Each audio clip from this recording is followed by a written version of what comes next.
So many new faces here this afternoon.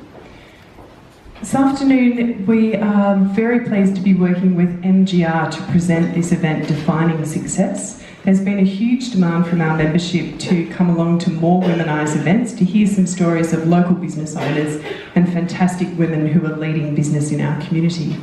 So this afternoon we've got a wonderful lineup, as you know, of speakers, and Annemarie is going to introduce them to you.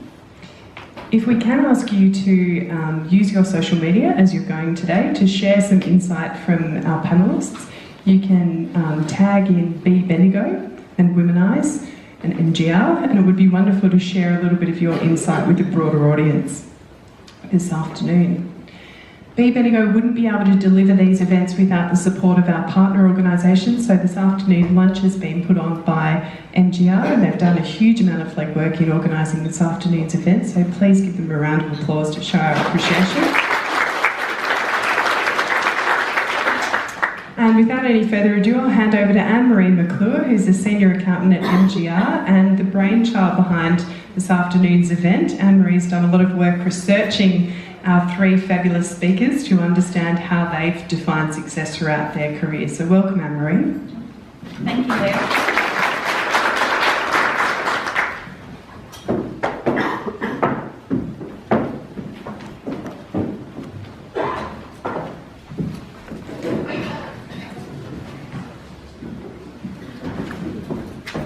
Welcome, everybody. It's fantastic to see so many people here and so many new faces, as Leah said, to the Womeni.s event. MGR Accountants are proud to put on this presentation today, in addition with Womeni.s and Be.Bendigo, and we hope that it gives you all insight into how 4 members of our business community have achieved success. Last week, Be.Bendigo presented the Festival of Failure, and this week we're defining success.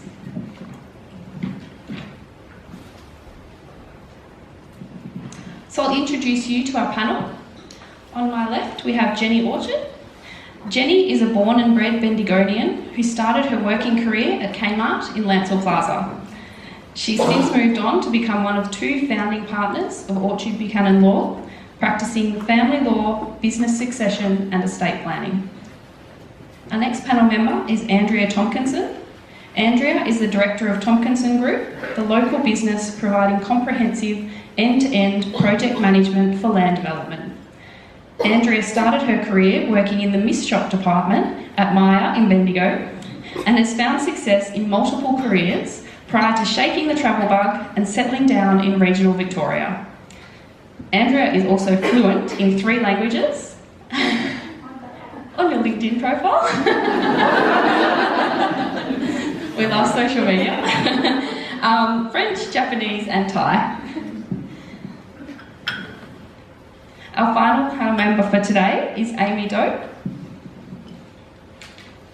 Amy has started 3 companies over the last 12 years, including creating Bendigo magazine, which you should all be familiar with, Little One Baby magazine, and her current love of the world books.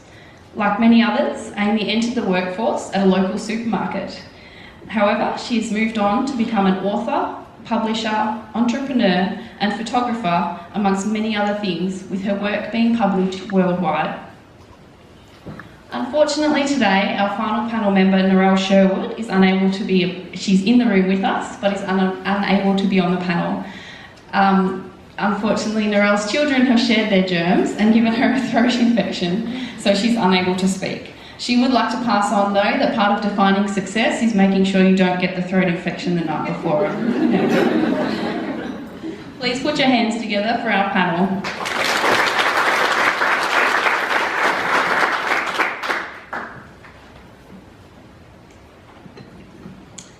Each of the women on our panel today have achieved success in multiple aspects of their lives and at various different times. It is not something that is achieved and then forgotten. It is an ever-changing target that is reached with planning and goal setting, whether that be formally written down in a business plan or noted down on the back of a napkin whilst having a few cocktails with your girlfriends. Our 3 panel members each work in different industries and define success in their businesses in unique and varying ways. In order to achieve success, at times they have worked harder than they ever thought possible. Arnold Schwarzenegger said, "You can't climb the ladder to success with your hands in your pockets."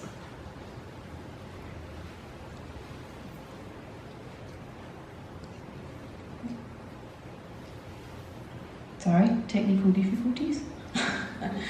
So let's look at why each of our panel members went into business.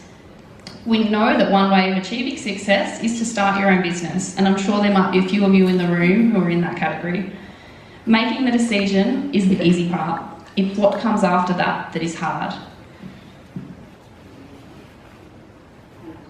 Okay. So let's go to Amy first. Sorry. Your microphone. Okay.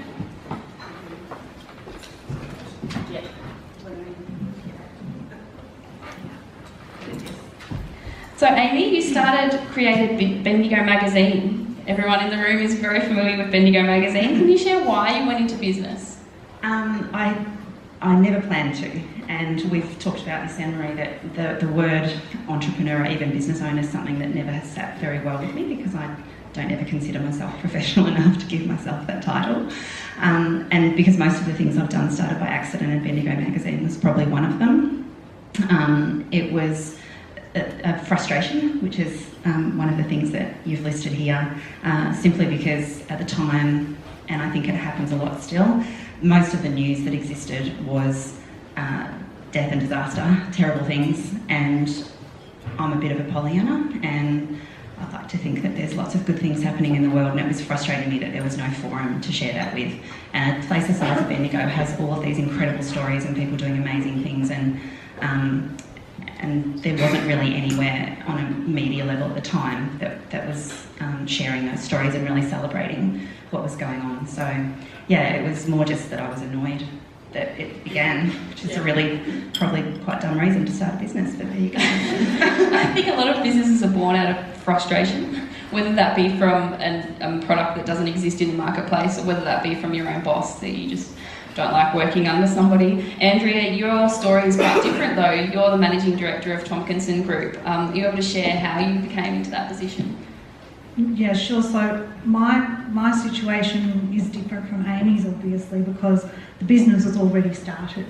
And when I'd finished travelling with husband and kids, the opportunity came up to get involved in the family business. And I'd lived for a long time in both Thailand and in Canberra, where things like planning and development are done in very different ways. And I've been inspired by Walter Burley Griffin in Canberra, so I did planning, moved into the business that way.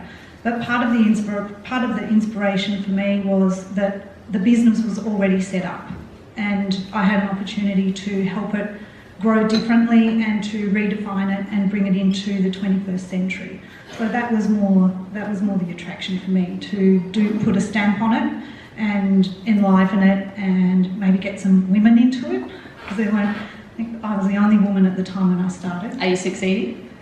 Yeah, there's more women now. But I'll tell you one thing, I had to start off by being just a very lowly planner in the business on a really basic salary. I had to demonstrate to my father that I was capable. He's a very hard taskmaster. It took me about 5 years to work my way through to another role. Eventually, when I finally started managing the company, that was when I first got a look at the financial reports. And in the financial reports, it was pretty obvious that I'd earned less than any male in the company for the last 7 years. Oh my goodness. So my first thing was to bring my own salary up. That's a fantastic target. Jenny, how about you share why you went into business? I think Andrea probably hit the nail on the head last week when she said you're virtually unemployable, Orchard, you're a control freak. And I think there's a fair bit to that. I recognised I've been a partner now, this is my third law firm. Is that success or is it failure? We'll debate that. The first one was in a small town of Kyabram, where Narelle and I shared many an ale at the local hotel. And I think why I got into business was more that opportunities presented themselves to me to step up into a partner's role, and I took those opportunities as they arose. So it's about control, and it's about grabbing hold of opportunities when they arise. Yep. How about we do a little poll of our audience? How many people here run or own a business? It can be tiny, from something you do in your spare time to full-time job. Okay, quite a few. That's excellent. And I hope that some of you can relate to some of these topics that we've got here as to why people went into business. So we've gone into business, we've started, we're ready to go, ready and raring. But wait, we need customers. After we've made that decision, we'll need to attract clients and customers. A group of customers with similar traits may become apparent, but do we really want all of those people as our customers? You know, the ones that don't pay, or the ones that are just really annoying? Jenny, as a solicitor, you specialise in family law, business succession and estate planning. Are you able to describe your ideal customer, or do you have one, and how you arose at that customer?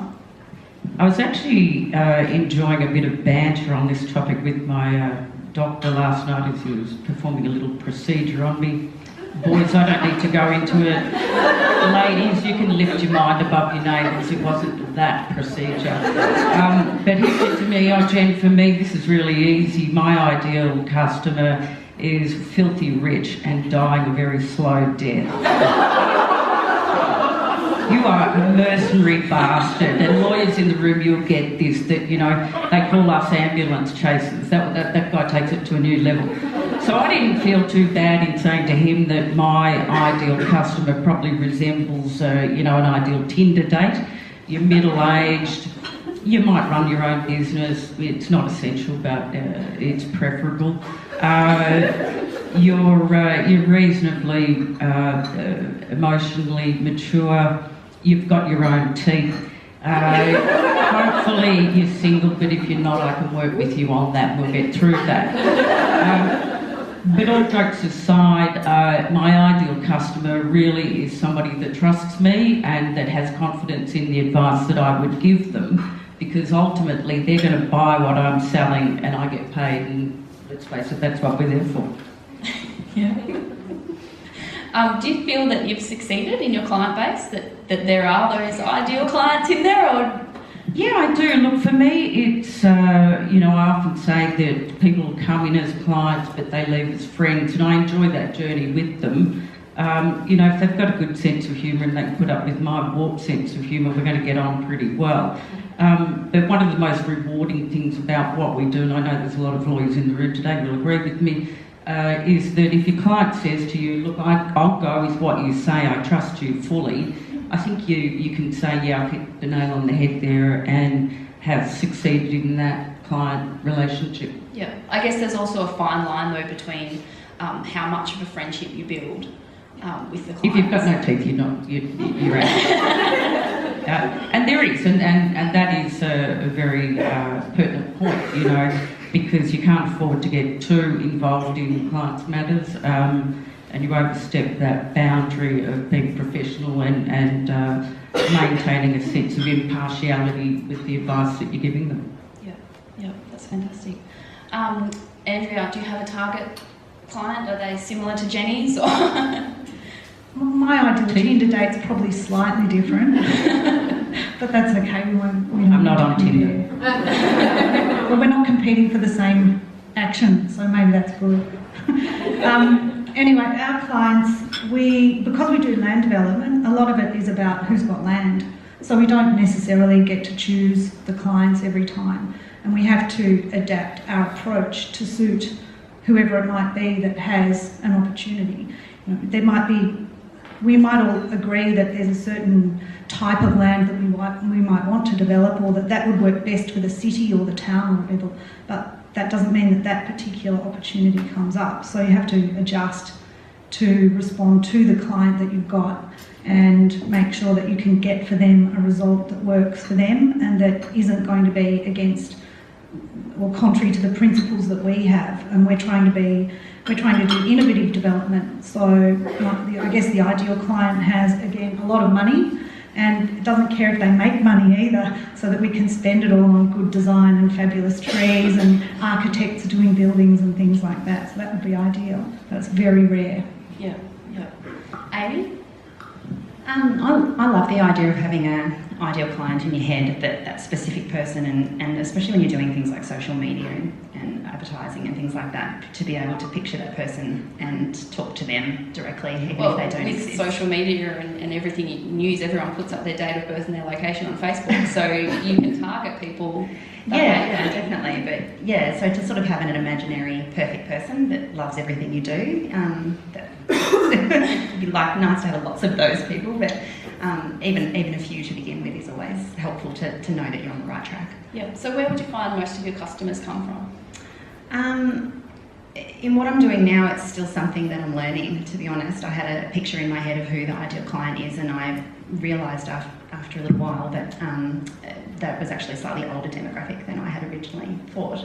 And I also wasn't giving the blokes much credit when it came to books, and sorry, there are a few of those out there. So I've had to sort of adjust, I guess, what I'm doing along the way. So, and that's taught me a lot about being flexible too. And we talked about Bendigo magazine, that originally it was something that, obviously being a magazine, it really appealed to women, sort of 25 to 45, and then we found that a lot of women in the older demographic really loved it, but a lot of the advertisers, particularly at the time, were business owners that were men that didn't fit into the original target market. So it was also looking at ways to appeal to them as well. So you need to be broad and specific at the same time. That's not helpful at all, is it? Yeah. You've really narrowed that down. Okay, so a point of difference. We're now marketing, we've identified our target market, or not in some cases, and we need to market our individual products or services. Each business needs to have a point of difference. So why would I go to MGR Accountants, for example, versus any of the other numerous accounting firms within Bendigo? We need to stand out from the crowd and differentiate ourselves. Jenny is similar to accountants. We know there's lots of solicitors in Bendigo, as you said. We've got quite a few in the room. How would you describe your point of difference? As lawyers, we've all got law degrees, and if we're worth our salt, we might as well be selling left-handed widgets. So let's modernise that, fidget spinners. But I think the point of difference that we all bring, I practice, Marika, I'm going to single you out because I know you're a good sport and you'll take this. Marika and I are very different lawyers, but we practice in similar fields. But I think what we both bring to the table is just totally different personalities, and I think that we're dealing in an area where our business is basically built, yes, on foundations of your knowledge and your experience, but it's the trusting relationship of a solicitor-client relationship. It's what you bring as a person and your personal traits that make a difference to you and your client. Marika would have clients that would actually hate me, and I would probably have clients that might not prefer the way Marika does things. That's very polite. And Jen, the beauty of that is that we need at least 2 lawyers in every matter. That's exactly right, Marika. Exactly right. And apart from that, you don't look like Annie Lennox, and I often get mistaken for her. So but on a more serious note, and I think it is that personal trait that you bring. Because I think that the solicitor-client relationship really is built on trust. And as I said earlier, if my clients walk away and they say, Jen, I trust you, I'm happy to go with what you bring, that is the difference. And within my own business, I'm really fortunate to have a great team and a great business partner who works very, very closely with me on all our matters, and we bring our own style to our business. All your lawyers, put your pens down, stop thieving ideas now. And that is what I would say is the difference in our business. It's the personalities involved. Do you think that it's ever changed, or do you think you've always had your point of difference as personalities?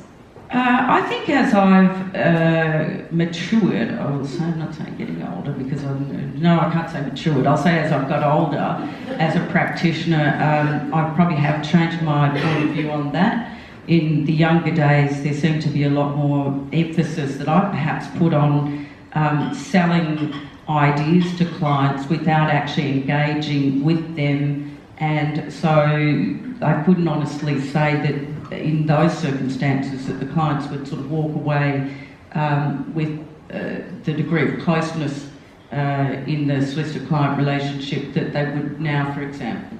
And I think it's perhaps a little bit of a trap that younger professional services providers might fall into, that they're so busy selling their knowledge to the client that they forget to engage with the clients as people and let their clients see who they really are and what they can bring to their matter. Yeah, a bit more of having that personal approach as well as the Yeah, business. and there's nothing wrong with selling yourself and letting the clients know that this is the type of person I am. Yeah. Like it or lump it. Andrea, how would you describe your point of difference? We've developed a point of difference around being regional specialists. So any consultant or any contractor can come in and lay roads or create footpaths or put in light posts. But if you've got a relationship with local councils and with local government and local contractors, and you have regional expertise and you know what their expectations are, that's where we focused our particular point of difference. So we're looking for clients who also appreciate that that's a value add to any project, so that they don't go down to Melbourne and bring big Melbourne consulting companies up. We would like them to use local people and local consultants as well. So the regional expertise is the point of difference that we've really targeted. So is that included in your marketing plan? Yeah. Definitely. And we say, our marketing's not a huge feature of the land development industry from our point of view. Yes, developers use marketing a lot, but not the consultants so much, or it's not as upfront. They don't put pictures on supermarket doors and things like that. You don't see them on the sides of buses like you do for developers. But yeah, it is a feature of ours that we like to think we've got city expertise with a country scones and jam and cream. Yep, I'm coming to your office. Amy, how about your point of difference from any of your 3 businesses? I guess where I've kind of always seen that it's different is because I've had a product as opposed to being a service-based industry like these guys. But it is interesting that when it comes down to it, people want to know who you are and they want to know what's going on behind the scenes and what your story is, and the more that you can open up and share that, which sometimes feels a little bit like, hey, here I am, that's a bit weird. But I think that people really respond to that and they love to know your why and sort of what the story is behind it. I guess with the books, it's making me sound like a real complaint, I was frustrated again. But working in magazines and meeting a lot of, really interesting people, especially people from outside of regional areas, and they're creating things, but they're very stylised, and there's a lot of Photoshop happening, and there's a lot of moving things around to look just so, and dealing with well-known people, and I think that there's people who no one's heard of before that are living amazing lives and doing incredible things, and you don't need to rearrange their shelves. They're awesome exactly as they are. So I sort of wanted to be able to share that you can still have. Now, when it comes down to it, people really want to know the real deal, and whether that's you as a person or whether it's that what they're seeing in front of them is authentic. I suppose it helps. I think that's a really valid point too, and that's partly why we have today's presentation as well, because you can put people up on a pedestal, but you don't know what they've had to suffer through or what they've been through to get to where they are. We can't just assume someone's been successful overnight and it's just happened like that. Like, it just doesn't work. So it's really good, I think, for everyone to hear that, each of you have a different story about where you came from, and you didn't just, get there miraculously or through family. You got there through family, but you still had to work for it. So that's really important to hear. Do you think that your point of difference had changed for either of the 3 ventures that you'd been in? I think at the time I was at with each one, it seemed different, but in hindsight, probably not. It was probably just that I've along the way met some really amazing people who deserve to have their story shared, and I love the opportunity to do that. So it seems as though that's what I'm still doing, just in a different format. Yeah, so we'll see what you're into next once once the books disappear. So that leads us into competitors and competition. There's a fine line between identifying your competition and spending so much time analysing them that you lose focus on what you're doing. It's still important to know where your competition are at, but we don't want to just analyse their business down to the detail that we're then copying them. Andrea, how much do you focus on competition for Tomkinson Group? We don't. They're peripheral vision only. So we have an intent to provide a particular service at a particular competency level, and we focus on doing that the best we can and trying to have really good relationships with the people that we work with so that they come back to us based on knowing that we will call when they call us. We'll call them back within a day and we'll respond and do things in a way that suits them. And that might mean having to structure our own approach as I can be a farmer girl who grew up in Bendigo and go out and talk to the 80-year-old farm dude about where he's keeping his sheep and where his new shed might want to go, or I can flip it over into talking about looking at our iPad technology and showing people where their land is in a particular format through technological use as well. So we have to structure it differently for different people. I think you've referred to that in one of our catch-ups as well about your website. So you found that your website as well needs to... That's right. So the website, the same thing. Because we have such a huge range of people who want to do development. That's anything from anyone who owns a house who wants to do a 2-lot subdivision, put another house in the back, right through to big developers who are doing big residential subdivisions like out at Strathfield, say. So the website has to be able to cover all of those bases. It has to be readable for someone who only ever uses a website to get a phone number. And then it has to also provide all the in-depth information for people who are more technologically aware, and a big age range too. Yeah, definitely. Jenny, competitors, they're in the room. Be careful. I know who they are. Well, interestingly, I don't see the women in the room as my competitors. We don't tend to look at other lawyers in town as being our competitors. I think in Bendigo particularly there is quite a collegiate atmosphere between the lawyers, which may surprise a lot of people. And I think when you start to focus on your competitors, you really lose sight of what you're doing. And if you're trying to imitate what other firms in town are doing, you're at a risk of losing yourself and your own identity and things that you do well. And I'm not meaning this with any disrespect to anybody because they're all wonderful lawyers, but you tend to only play to other people's weaknesses. It's important, I think, in any professional service that you're well and truly aware of what's happening in the industry and trends within the industry.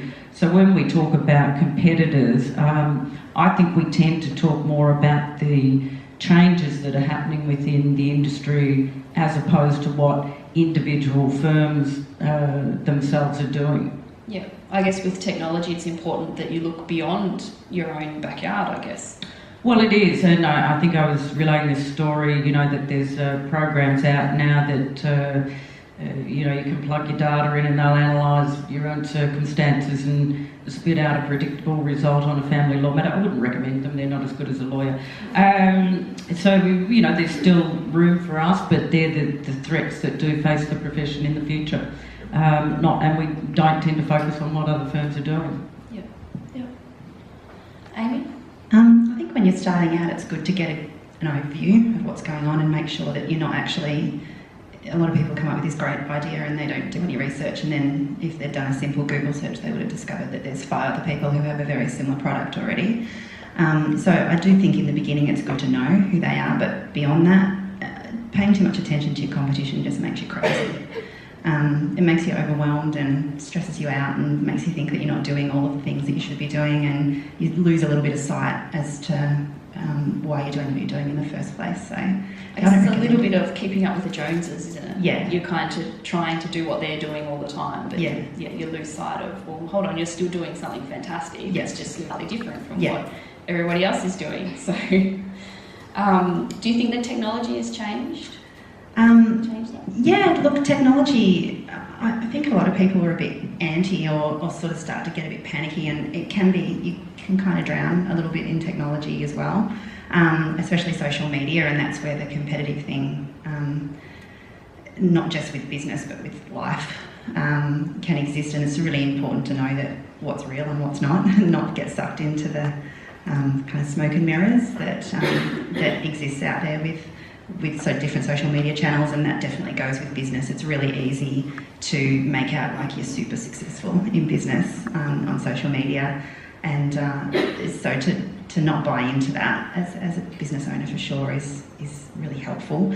But it's also hard when you've got to be on it and in it for your own business too. So yeah, technology has its challenges for sure, but yeah, you're going to ask about technology. Yeah, I'm going to.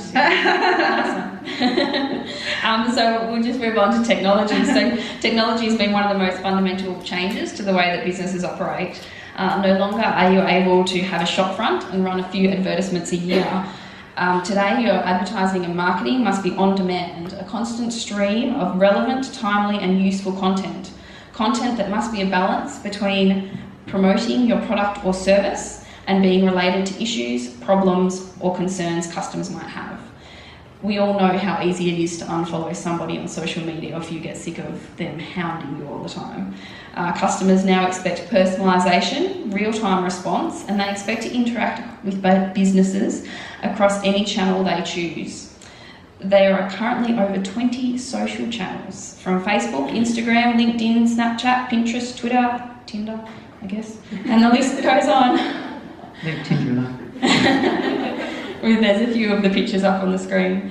But Amy, it's completely changed the way, I guess, magazines operate and books and all of your whole industry, really. And as we've spoken about, some people say that it's the death of print medium. No longer are people buying newspapers. They're no longer buying magazines. How do you feel about that? I think it's all it's done is make people work a little bit harder and not just deliver rubbish, to be honest. And it's no different than, you know, television being the death of radio or Foxtel being the death of cinema. All of those mediums still exist, but they need to come up with a way to, I guess, entice that person who does have a little bit of spare time and wants to spend it with you. So, and I think print media is exactly the same, and it's quite interesting to see that niche markets and niche magazines especially is an area that's actually been growing rather than shrinking. So it's just the broad stuff that seems to be not hitting the mark anymore, and I think that's maybe a good thing. So yeah, there's definitely a shift, and I mean, for me, I wouldn't be able to do what I'm doing today. Even 5 years ago, I couldn't have done it. I'm talking with people from different countries around the world, and you know, being able to interview on Skype or Zoom, and then be able to get images from them, and you know, print on demand. If someone in England wants a copy, it gets printed down the road from them and sent to their door from there. So all of those things that they just didn't exist a few years ago. So I'm really grateful for technology. Do you feel that it's made you work harder? I mean, now you have to get up during the middle of the night to do those. I think I used to get sucked into that a little bit, and to be really accessible and available. But I had to learn the hard way. You know, you kind of burn out a little bit and then realise that you can't do all of those things. So you need to sort of set a few boundaries and tell people when you're available, and be just really kind of open and honest with them about your situation, and most people are cool with that. So yeah, it's just sort of not pretending to be something that you're not. Yeah. And we'd spoken about previously about Facebook and advertising on there, and you said you've cut back a lot on there's just certain social media channels that I'm not interested in, and that's not how I want to target my customers. So you know, I focus on the things that will suit them and suit me as well, and the rest of it, you know, I just can't be bothered. Well, you're a business owner. You don't have. Well, this is the thing, and I think that you can get really bogged down in all of the things. But I think the other thing that's important to recognise is that just like any area of business, whether it's finance or law, or you know, you need to look at hiring a specialist when it comes to that. So you know, when it comes to marketing, you need to talk to a marketing person, and when it comes to social media, you know, you need to look at that as well. And just like there's good businesses out there and not so good, you need to kind of find someone that you connect with that understands your business and get them to help you out, because you definitely can't do it all yourself. It's impossible, Mickey. Yeah. Yeah, but it's important to find someone that understands your business, isn't it? Yeah, absolutely, and have that connection. And it's a bit like Jenny was saying before, that, you know, she's looking for someone who understands her and that she can build a relationship with. And I think anyone that you're outsourcing to within your business to help you, you need to make sure that they get you and they get what you're doing, for sure. Yeah, I think, Andrea, had you had experience with that in terms of hiring people who understand your business? For marketing purposes. Yeah, so we tried marketing in terms of social media and new technologies that were coming up about 5 years ago. And it didn't work for us. That's mostly because if we do social media type marketing, we instantly get hit with about 200 objections from neighbouring property owners, and they're all really quite nasty. So it's really sort of counterproductive, because it makes us look like we're awful. Yeah. So it's not really useful for us. So we stick with an Instagram feed. So you can look at our Instagram feed, and it shows photographs of developments where things have worked out well, and good results where people have been happy with what's happened. And that's it. Apart from that, for us, technology is more about design technology. So computer-aided design technology rather than social media or those sorts of other media technologies. Yep, we'll come back to that. But keeping on the social media theme, Jenny, how are you finding with the new business your social media is going? Well, I've just got to confess that I'm largely technologically inept. It's well recognised around the office, and, you know, in fact, I go near my computer and they're just sort of like, get the old person away from that thing. But I do use them. Social media has been an interesting thing for us. We've tried a few sort of experiments where we've put up photos of ourselves outing and abouting and having a bit of fun, you know, and the reach that those photos get has just been phenomenal. And for us, it's been a really cost-efficient, well, it's cheap, it costs nothing, way to reach people and to express our own individual personalities and give people a bit of a flavour of what that's about. I'm not allowed to post anything because it's bound to be, you know, inappropriate, whatever not. So I'm on strict. You don't list. have the password. No, well, I wouldn't remember it anyway. But then, you know, we've tried perhaps putting up some more technical information. Nobody wants to see it, they don't want to read it and whatever. So from that point of view, you know, social media has been an interesting experiment for us, and it's quite clear that people want to see photos of people. They want to engage, something that will engage them with the people in that business that they're dealing with. But on a broader basis, technology has, there's no doubt about it, it's completely changed the way we practice law. You know, when I first started out to do any research, you'd have 15 books open in front of you, or with post-it notes weren't even invented, so there'd be scraps of paper that you would have torn from somewhere else, marking cases, and you'd have notes left, right and centre.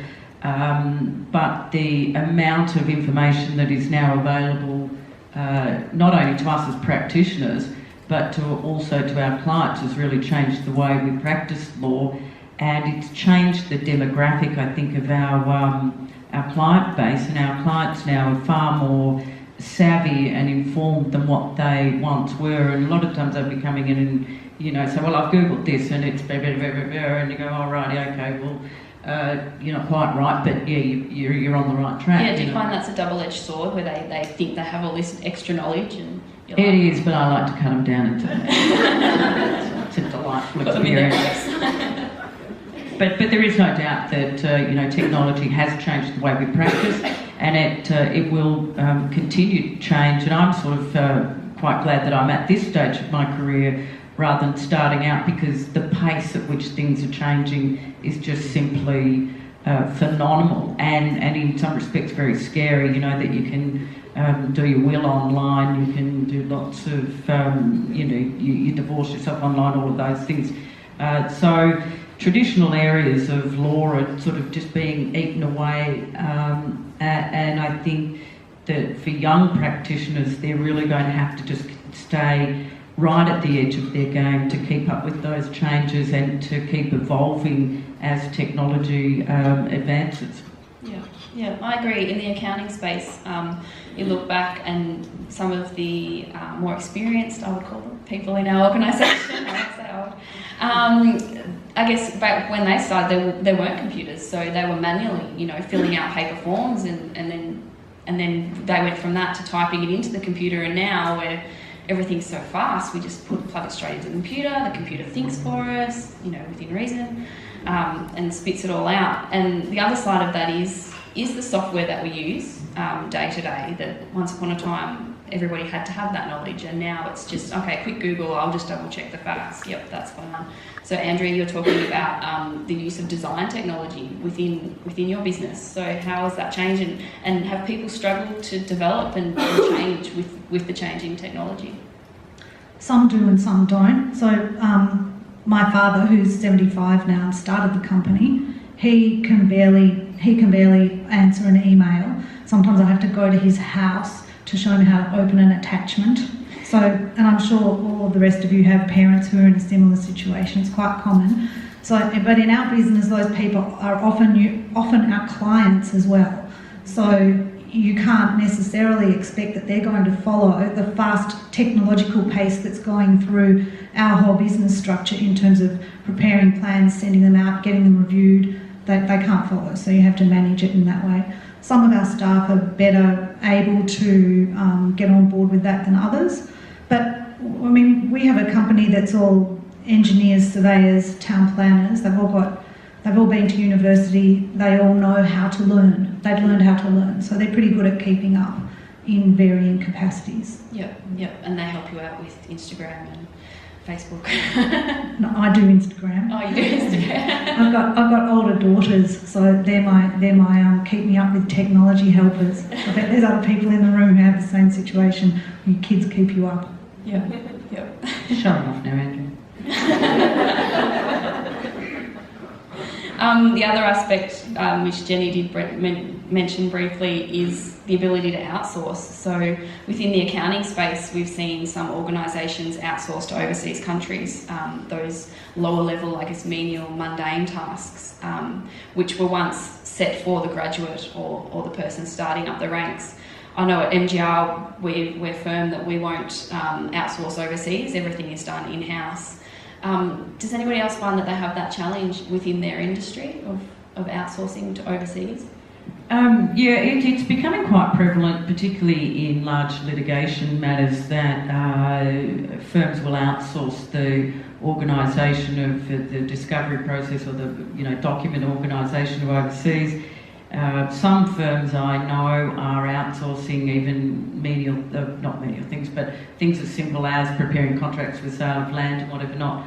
It's not something that I feel I would ever embrace, and I don't think it's great. I think it demeans professional services that we provide. But there's no doubt that it happens, but it's not something that I would ever embrace. In our case, we wouldn't outsource because most of what we do is so heavily reliant on regulatory frameworks that are local or regional. So outsourcing would just make everything take longer from our point of view. Yeah. I know a lot of people in my industry that do it and use a BA, and whether it's someone from a different city or different country, and have had really good results, but I'm too much of a control freak, personally. I like to be able to talk to the person who's doing stuff for me and know where things are at, and sit down and use paper. So, but is that me being old now? I don't know. Using paper? Yeah. I mean, a lot of the offices these days are turning paperless. So you're forced to keep up with technology, but as Andrea mentioned, you still need to accommodate those people who don't necessarily have that same knowledge and abilities. But I guess the other side of technology is that it's meant that we're all so quick to email, and we may be losing those relationships with some of our clients. It's quick to just send off an email and say, yep, here you go, but then you're losing that personal contact. But I feel that the world's moving back towards more of that, realising, oh, hold on, we've gone a bit too far on that side on the emailing and the losing that relationship. So we're kind of coming back. I'm not sure if anyone else has noticed that over their time. Yeah, I have, and I agree with it entirely. I think it's great, and I've got to stop myself sometimes from shooting up a quick email and just go, why email somebody and say, can you ring me, rather than, you know, pick up the phone yourself and ring the person. It adds more of a personal touch. And Don't ring me, email me. I'm not sure you and I have much of a need to be speaking to each other on a professional level at the moment, but you know, and I'm not suggesting anything about the Tinder profile.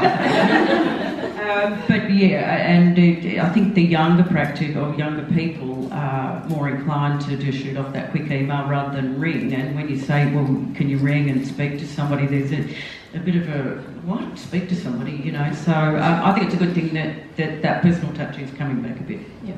Yeah. We have a general practice where if you've iterated a question or an issue over 2 emails and you haven't got some kind of a resolution, pick up the phone or go and visit someone.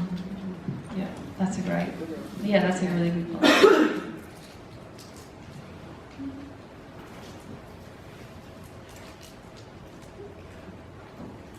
Sorry, there we go. So achieving your goals. We've got up here, as if anyone's been through uni, they probably know goals are meant to be SMART. Specific, measurable, attainable, relevant and time-based. Well, they just don't happen. But planning and goal setting is only the start of achieving your goals. You must constantly review and adapt your plans for the changing environment. Now, Andrea, you have a perfect example of how you implemented something and then reviewed it and decided that it didn't quite work out. I've got a lot of examples of that, but I don't want to leave everyone with the impression that we're incompetent. So yeah, I'll give you one. So it was one of my when I first started running the business, one of my big things was that I wanted to get good design involved in land development and offer our clients an opportunity to have access to architecture input rather than just buying a block of land and going to an off-the-rack building provider. So we employed an in-house architect, and over the 2 years it turned out that in fact having that person and paying them achieved no additional on the balance book. It looked like I'd just wasted a whole lot of money on having a very expensive, absolute expert in-house. But I think the way to deal with it from my personal point of view is that if things don't work, there's no such thing as not working at all. What it means is that you've got to look at it from a different perspective. So rather than thinking that didn't work, I've just wasted a whole lot of money on a very expensive member of staff, I turned it around and thought, hang on a minute, what we intended to do with it, which was to give our clients the sort of impetus to get involved with good design, we can't do it this way, we have to do it a different way. So the architect and I have put together what we call a pattern book that is a really fabulous resource for all of our clients that shows them different sorts of architecture in different contexts so that they have a broader idea of what the possibilities are. And in that way, the expenditure of money on a very expensive architect has become useful rather than just being something that didn't work. So I think the important thing is to turn your negatives into a positive every time. Did you find that there was any one single point where you, at the start, said, okay, let's review this in 2 months, 12 months? We did it after 12 months. Yeah, so every 6 months we reviewed it. The first 6 months was really, we had no expectation at all. We expected to get something out of it within 12 months. We didn't, at which point we said, okay, what's going on? Let's review what we're doing, and we changed what his expectations and outputs were for the next 12 months. Yeah, he only finished it last week. Yeah. So that's a relatively new example. Yeah. Does anyone else have an example of they might think of something that didn't quite work out? I used to be a real advocate for goal setting, and I actually so much so that I often have spruiked the Harvard Goal Study, which was a 70-plus year study that has been done from graduates of Harvard University, and they've worked out that They looked at all the graduates and followed them over their career and followed their life and what worked and what didn't and who was sort of considered to be sort of successful, shall we say. And they found that 3 or 4% of the graduating class controlled about similar percentage of the income that was generated from the entire group. And none of them had anything in common. They were all from different upbringings and different backgrounds, and they all were sort of working in different industries even by that stage. The only thing that they all did have in common was they wrote down their goals.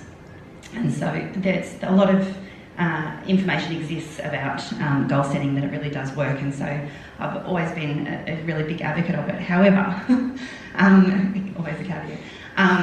So what it does sometimes do though is stress you out. That if you are so focused on outcome and then I'm going to try and do this in 1 year, 4 years, 5 years, and then along the way you sort of are revisiting that original goal or plan and it looks like you're nowhere near close. Sometimes you can be achieving really awesome things and you're not giving yourself any credit for it because you're so focused on the outcome. And so I think that whilst goal setting is really good, you also cut yourself a little bit of slack and kind of revisit what you're trying to achieve in the first place rather than just working towards that next goal. So I tend to not set them much now. So yeah. Yeah, so it's interesting. So you're really focusing on reviewing those goals, I guess, and they may be fantastic goals when you start out, but somewhere along the line, life's happened, or things have changed, and you realise, well, that's not really what I want anymore. So yeah, that's really good. So what is success? We've got a few things up on the board there. Some people define success as work-life balance. Narelle would define success as not getting sick before a presentation. Other people, it's money, retiring early, being your own boss, being happy, being relationships, leaving a legacy, philanthropy, giving back to the community. But I think we can all agree that there's no single one definition of success and there's no set way to get there, as we just discussed. It's different for everyone and can sometimes come down to the metric you measure yourself against. So I recently read an article on news.com.au about the third co-founder of Apple. So we always knew that there was two, but there was actually another one, Ronald Wayne. And he sold his shares in 1976, just before the company listed, for $1,050 US. Today, those shares would be worth $87 billion. If you were him, would you have achieved success? In an interview, Ronald said that he never regrets his decision to sell his shares because computers weren't his passion. He was passionate about slot car racing and not about computers. And he was actually quite older than Steve Jobs and knew that he just couldn't keep up. So other numerous celebrities, such as Richard Branson, Warren Buffett, Bill Gates and Barack Obama, have all been quoted as defining success relating to happiness, relationships and their impact on others. Maya Angelou just defined success perfectly as liking yourself, liking what you do and liking how you do it. So we'll ask our panel, how would you define success? I think for me success is all of those, and I really like what Maya has to say about that. But in addition, I think that you are also successful if you can acknowledge your own failures in life and learn from those failures and to recognise the opportunities sometimes that they then present to you. And I have a favourite saying, where a door shuts often a window of opportunity blows open. And if you're astute enough to recognise that and to be resilient enough to get back up and keep going with something because you enjoy what you're doing and you still like yourself at the end of the day, then I think, you can pat yourself on the back and say, yeah, you're successful. Do you feel that you've achieved success? It depends on the time of the day. About 5 o'clock when I'm cracking open a bottle of wine, I go, yeah, shit, you're bloody successful. We all doubt ourselves from time to time, but generally when I look back over my career, I think, there's been some knocks, and I learnt very early on when I found out I was pregnant in about 6 weeks into my articles, go figure, 2 law degrees, you can't manage the birth control pill. I thought, shit, this is going to be a great career. But, you know, over the course of my career, there's been different things that have happened that, you know, you get knocked down a bit and you think, I'm going to clean motel rooms, or I'm doing something, you know, I don't want to do this anymore, I'm no good at it. But if you can find it within yourself to go, no, hang on, I can keep going, because there's an opportunity that presents itself to you and you want to keep going and you like what you're doing, I can't say that you could ever be disappointed in yourself and feel that you haven't been a success.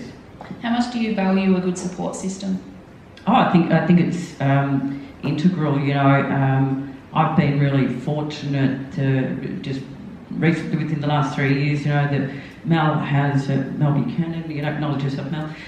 Free plug, Orchard Buchanan. That's right. Mel has worked for me as a school leaver. She came to me in the firm in Echuca. We've worked together. She worked as my assistant. She put herself through uni, studied full time. But when I left the firm that I was with in Echuca, you know, Mel's support for me at that time was just fantastic in encouraging you to keep going again at a time where I was sort of thinking, do I want to actually keep practicing as a lawyer? And when an opportunity came up, and because I had that support of somebody that I trusted so much, it was, yeah, you know, grab this opportunity, and that in turn encouraged us both then to, you know, just perhaps was it bravery or stupidity, not sure, to take the next step and then open a firm on our own. Yeah. Andrea? Thanks. Well, 20-year-old me who was canvassing for Greenpeace while doing a university degree and making clothes to sell at, you know, market stalls and things would have thought that professional developer Andrea, this version, is deeply unsuccessful. But I hope I've got older and wiser as time's gone by, and I think for me now, I would say that success is about working with people that I like, who have a shared aspiration in terms of the work that we do. Because you have to work with the people you work with, you're with them all day, every day, so you want them to be fun to hang around with. And so people that I like in an environment that we all enjoy, and achieving something that we think is useful in the world. Yep. And I think I have that at the moment. So on that level, I'm successful. And I agree with Jenny that when you're drinking champagne on a Friday evening, you feel even more successful. Sorry, I'll just stick with you, Andrea, there, because I know that when we had our last meeting, you discussed something that your mother says to you, though, that, in regards to success. Oh, yeah, I did too. So my mother always looks. So I've got 3 kids, 3 daughters, and a husband who's like the world's worst handyman. He does nothing, absolutely nothing. He's supported us all financially until I started working full time again. But he's like literally so bad that when we put new cupboard doors on and he said, "I'll put the handles on the doors," he got the drill and he drilled holes on the hinge side of the doors. So forever the brand new cupboards that cost thousands of dollars have got these dents in the doors. I have to look at them every day. He's hopeless. Anyway, so I've got him to deal with, and the 3 kids and 3 dogs and all the rest of it. And my mother says, she just looks at me and laughs and says, "Sweetie, you're a joke. You people, you think you're so liberated, you can do everything you want, and you work way harder than I ever did." So from her point of view, I'm not successful. But from my dad's point of view, I am, because I'm doing what he wants. I think you guys have very much covered it. I think depending on where you're at in your life, sometimes getting out of bed is a success for that day. And getting the kids dressed. Yeah, definitely that, especially when they're of an age that it's like, you know, putting an octopus in a net. But yeah, I think that definitely the definition changes throughout the course of your life, and it's just checking in and sort of making sure that you are sort of sticking by where you want to be and where you need to be rather than where you think you should be. It's really easy to fall into that trap of this is what it should be, this is what life should be, this is what success looks like. But when it comes down to it, you just want to make sure that you're happy every day that you get up and and doing what you love to do. So, yeah. And you've got a good support network. I think that's a huge thing to achieve success, especially when you're running your own business. Yeah. Definitely. Yeah. All right. So, if we can get this to work, there we go. Something that we wanted to leave everybody with today is that a goal without a plan is just a wish. So you can have a goal, but if you don't know how you're going to get there, or you haven't thought about any steps that you might put in place, or how do you know when you're going to achieve it? We might just open the floor for maybe a quick few minutes to see if anyone has any questions that they might like to ask of our panel members today. I'll ask one. Is it on? I don't need a microphone either. For any of the panel or all, who was maybe your leader or inspiration or someone that you looked up to who's helped you to get to where you are? In saying that, why is having that person to look up to important? I think mentors are fantastic. I've been so lucky over the years to have really awesome people that I've worked under and alongside who have really inspired me to do lots of different things and encouraged me along the way as well. So in saying that, I'm a real pest when I work with someone, constantly asking questions and sapping every single little bit of knowledge I can from them. And so I totally encourage other people to do the same, that ring that person, email them, get in touch with them if it's someone that you don't work with that you want to learn from, or definitely ask all the impersonal, or the really personal questions you possibly can of the people you work with, to discover where they've come from and how they got there. I think that's really important. I have about 100 mentors at the moment, but inspiration for me was my brother, who died about 4 years ago now, motor neuron disease, and he was a surveyor, and he was going to take my role at the company that I work at now, and he was the one who said to me, "You can do it." So it was good. I've had a number of people that have really inspired me over the course of my career, but I was really fortunate as both a law student and as a young practitioner to be good friends with the great man Brian Burke's daughter. For those of you who don't know Brian is a barrister. I think he's about the oldest living member at the Victorian Bar. He was recently awarded an Order of Australia. He represented Ronald Ryan in his trial. Obviously he was successful in that, but he was a terrific bloke and a great humanitarian. And in my younger years in practice, Brian was very encouraging and gave me the confidence to believe in myself, having come from pretty much an ordinary working class background, that it doesn't matter where you come from, you can go ahead and you can be whatever you want to be in your chosen field if you are dedicated to doing that. So I was very lucky to have Brian there, and over the years I stayed in contact with him, and he's taught me a lot of very valuable lessons in life, and none of them revolved around money or how many cases you win or anything like that. And I think he just kept me grounded, so I was really lucky to have him. I don't think I have any one mentor, or they change over time, definitely. In the past it might have been a senior manager or someone I've worked under. It could have been anywhere from the women that I work with, to see, oh my gosh, look at these amazing women in our organisation. They've got families and they're achieving so well. They might not be running the business, but look at what they've got. That's amazing. I think I've kind of got sick of going to these talks and presentations about really successful people, that are in the media, and then coming down to it and hearing that they're divorced. And I think, well, hold on, that's not where I want to be. Some people embrace divorce. That's not quite how I envisage my life working out. So it's definitely changed over time, and it's continually to change. But mainly, I'd say it's normally the people around me that are ones that I look to for that type of inspiration. So, do you have any other questions?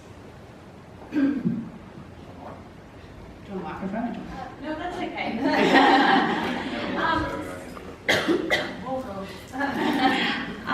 So start a business where you wear, the numerous amount of hats, from accounts to client services, pricing and putting everything together and getting the business going. At what point do you stop and realise it's too much and actually have the courage to ask for help and actually bring someone on, even though it may not be cost effective at the time? How do you do that?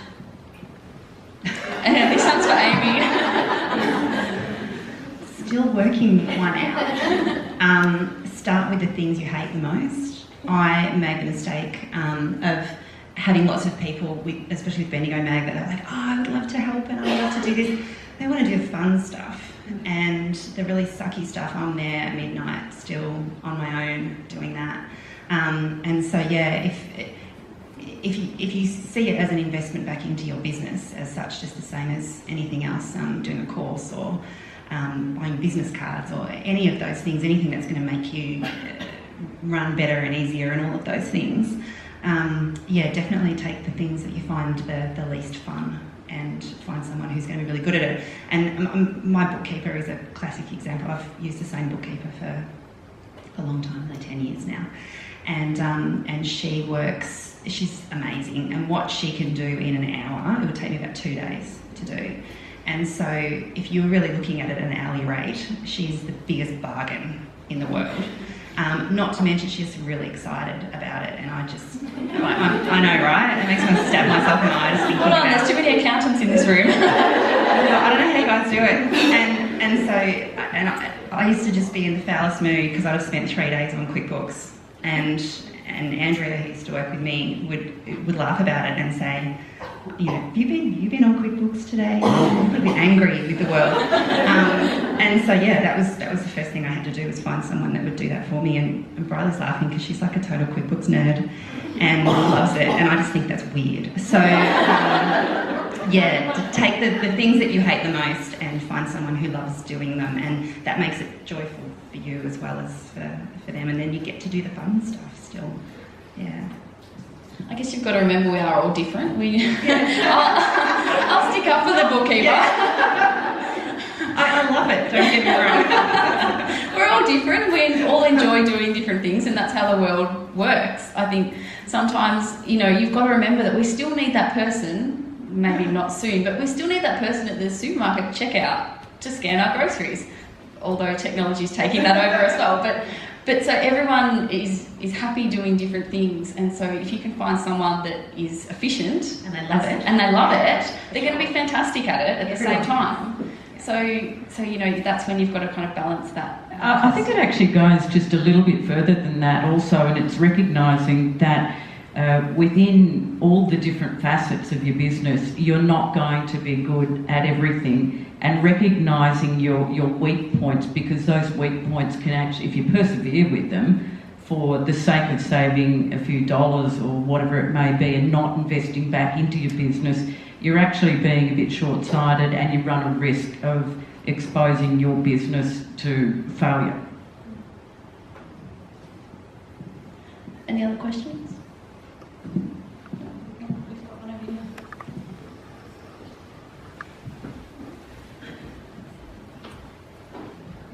Hi, I'm Marika McMahon, and I'm going to ask a question with my Be.Bendigo hat on, but also with my very long-term memory as well. I think I'm in a privileged position that I can remember each of our 3 panellists at school.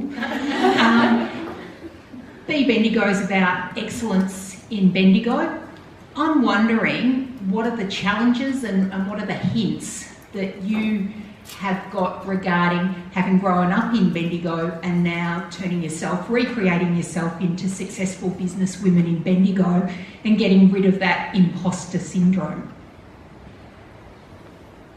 Thanks.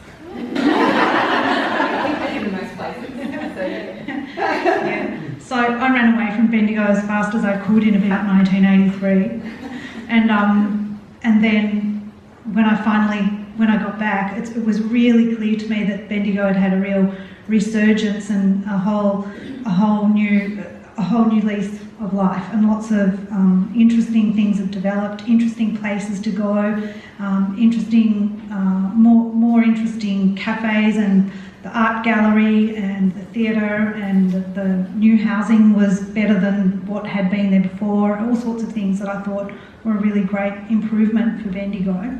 I think it's flattened out a little bit in the last 5 to 10 years, but I also see, from my point of view, working with developers, that it's on the cusp of regeneration again, a new wave of input, and that's led by state government push for regional development. So Bendigo sits really, really well for state government investment and hopefully policy support as well for growth again.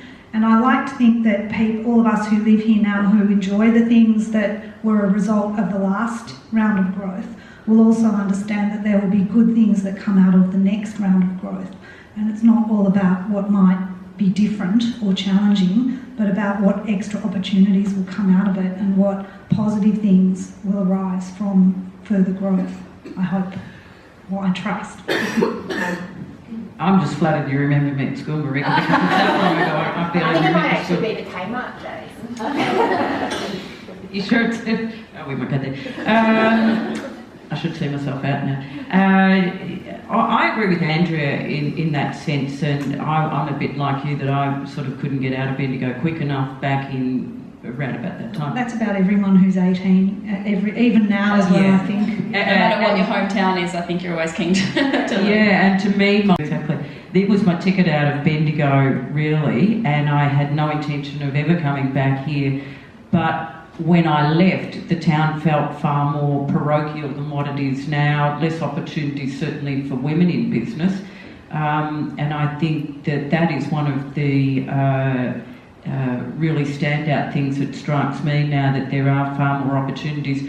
But the business sector itself seems to have changed enormously, whereas back in the 80s I think there was more emphasis on manufacturing and there was, factories going. Well, those businesses have slowly shut down, and there's now a far greater emphasis on the hospitality industry and the cultural industry, which I think is fantastic, and it's really woven some integral threads through the culture of the place and opened up a lot of opportunities, I think.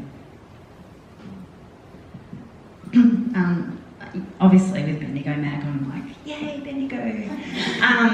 But yeah, when I was younger, I probably was pretty keen to do this. But the more places you go, living in a different city and travelling, it makes you realise that Bendigo is actually pretty fantastic.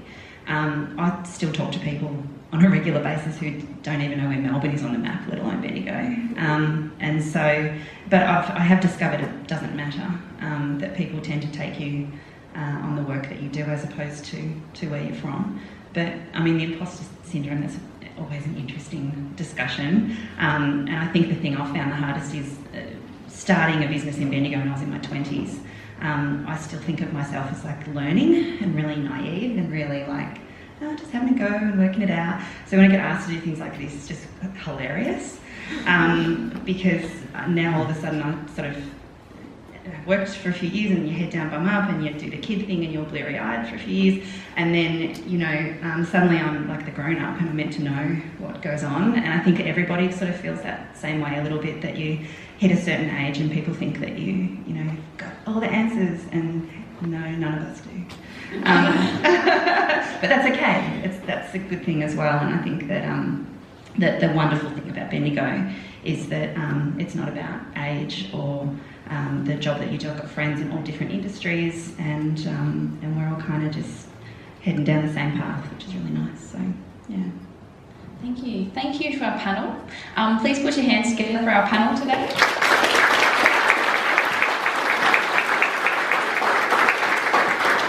We'd like to thank them for their time and contribution. There's been quite a few meetings that have happened behind the scenes in order to put this on today. The MGR Advisory Group are proud to sponsor with Womeni.s.e in holding this event today, and we hope that you've all enjoyed it, taken away some insight and maybe even some action points for yourself and your business. As a token of our appreciation, we'd just like to hand our panel, we've got them a bottle of wine, a local, which they wanted to open before we even started. We've got a local producer water wheel and also some little chocolates. So we'd like to present that to them, and also thank you everyone for attending today.